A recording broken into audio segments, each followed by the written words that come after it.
Hello everyone! So ayan po, kung nakikita nyo, may hinog na po ang white strawberry natin. Pero may mga kasunod pa, ayan o, ang daming bunga o. And ayan o, may mga bulaklak pa.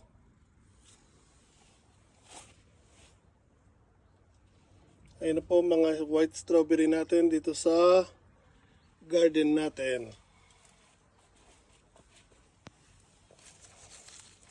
Ayan, meron na rin pitasin dito. Meron din sa malaki dun sa loob.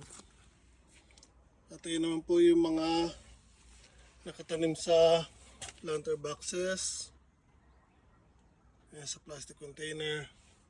Ito mga bagong lagay ko lang po. Mga anak na po yan ng strawberry natin. Again, ito pong way para paramihin sila. Itong sucker.